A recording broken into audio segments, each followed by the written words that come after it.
Boulder's top stories this week. City manager decides on pottery lab, post-fire flood dangers, and the Lights of December parade on Saturday. Hi, I'm Andrew Barth. Boulder City Manager Jane Brodigam ended the speculation about who will manage the pottery lab, announcing on November 19th that the program will remain under city direction for at least another year. Brodigam's decision to reject 2 private vendor bids will give the Parks and Recreation Department time to complete an assessment. Brodigam said that the assessment will shape the future decisions about whether the city should seek an outside partner to run the program. Central issues and discussions about the lab have been cost and sustainability. The program currently requires significant subsidies for both residents and non-residents who participate. The Blue Ribbon Commission 2, an advisory panel that explored the city's long-term financial outlook, said that the city should factor in the real costs of the programs it offers and explore opportunities for the private sector to provide some of those services at a lower or non-government cost.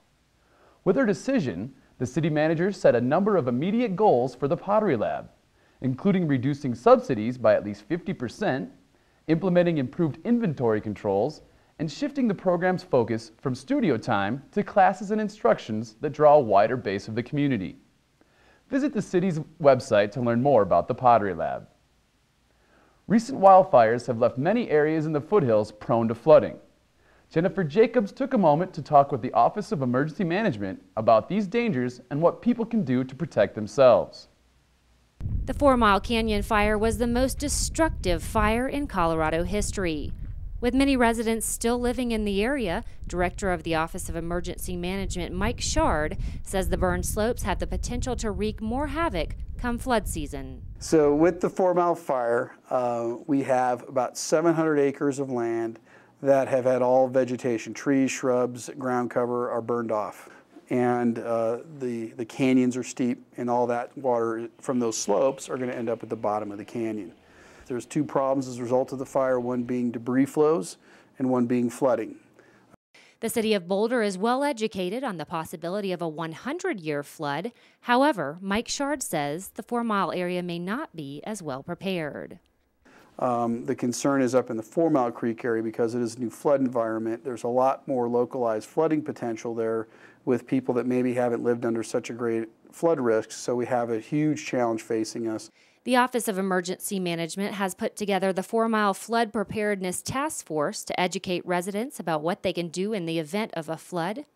Shard hopes they never have to test the plan. However, he reminds us that this is a long-term problem that Boulder cannot go to sleep on. Because at any time you could find yourself in a big debris flow or a flash flood potential that's going to have consequences from 4 Mile down into Boulder. We want to be ready for that. For Channel 8 News, I'm Jennifer Jacobs. Thanks, Jennifer. As you can see, it's important to be aware of your surroundings and prepare yourself and your family in advance of an emergency situation. In other fire-related news, recovery has begun in the area affected by the Dome Fire, and some of it has been highly visible. On Friday, November 19th, helicopters hovered over the city in an effort to replace telecom poles in the burn area. Quest Communications brought in the aerial assistance to get to some hard-to-reach places where their poles were burned during the fire at the end of October. So the reason we're doing this work with the helicopter is they can get it done a lot faster and with a lot less environmental impact. If they would have had to have done it on the ground, they would have had to use tracked equipment and build roads and then gone back and restored and reseeded all that. So when they looked at the job, they just thought it would be better to do it with a helicopter.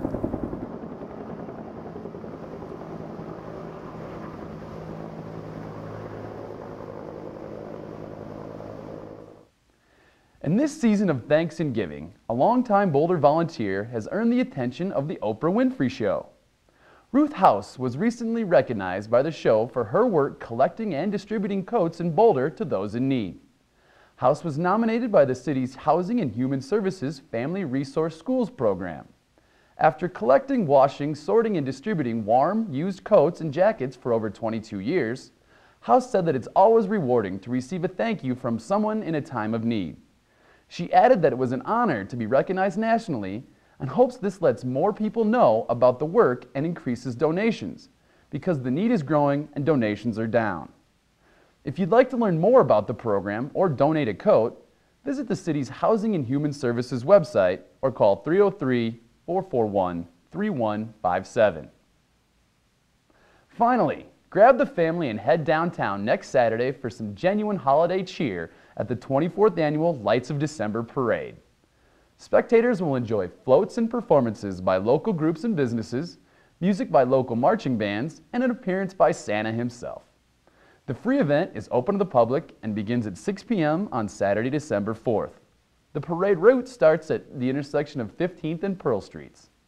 Attendees are encouraged to take public transportation to the event, but remember, parking is always free on Saturdays and Sundays in City of Boulder parking garages. For more information and a map of the parade route, visit Downtown Boulder's website. That's all the time we have for this week's news. You can connect with Inside Boulder News on Facebook by submitting news tips and questions. Just search for City of Boulder Channel 8. I'm Andrew Barth. Stick around for more Inside Boulder right after this.